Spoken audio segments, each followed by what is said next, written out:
आज हम आलोक वर्तखंड काव्य जो गुलाब खंडेल द्वारा रचित है इसके द्वितीय सर्ग के बारे में चर्चा करते हैं।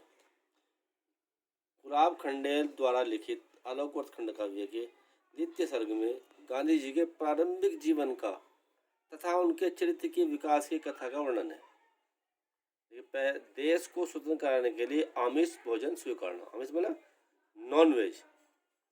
देश पर अंग्रेजों का शासन क्यों, यह गांधी जी जो बचपन में सोचते हैं। बालक मोहन के मन में यह चिंता बार बार सताती है। इसी चिंता के कारण बालक के मन में विचार आता है कि अंग्रेज शक्तिशाली इसलिए है क्योंकि वे मांसाहारी है। इसलिए गांधी जी भी आमिष भोजी बन जाते हैं, मांस भक्षण करने लगते हैं। और मांस भक्षण कैसे करते हैं, वे घर से पैसा चुराकर उनसे मांसाहार करने लगे। इसी का वर्णन कवि ने अपनी वाणी में किया है। करने लगे मांस भक्षण, गुरुजन की आंख बचाकर, भुला गलानी मन की घर से पैसे कभी चुरा कर।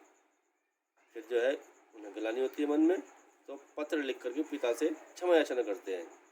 गांधी जी के झूठ और चोरी के कारण उनके मन ही मन में लज्जित होते हैं। वे अपने रोगी पिता जो कि रोग सैया पर लेटे हुए थे, उन्हें पत्र लिख करके अपनी इन गलतियों कमजोरी के लिए क्षमा याचना करते हैं। पिता पुत्र की सच्चाई से प्रसन्न होकर गांधी जी को गले लगा लेते हैं और उन्हें उनकी गलतियों के लिए माफ़ कर देते हैं। कस्तूरबा के साथ गांधी जी का विवाह। मानवीय दुर्बलताओं से गांधी जी भी कस्तूरबा के प्रति आसक्त हो जाते हैं। समय बीतता जाता है, गांधी जी अपनी गृहस्थी में मग्न हो जाते हैं।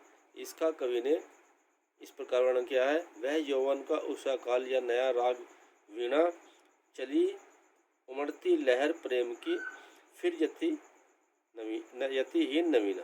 पिता की मृत्यु। गांधी जी के विवाह के कुछ समय पश्चात ही रोग सैया पर पिता की मृत्यु हो जाती है। गांधी जी को इसका बहुत आघात लगता है। वे आत्मचिंतन और पश्चाताप करते हैं। उच्च शिक्षा के लिए विदेश गमन। तो गांधी जी जो है उच्च शिक्षा के लिए माता पुतलीबाई से आज्ञा लेते हैं।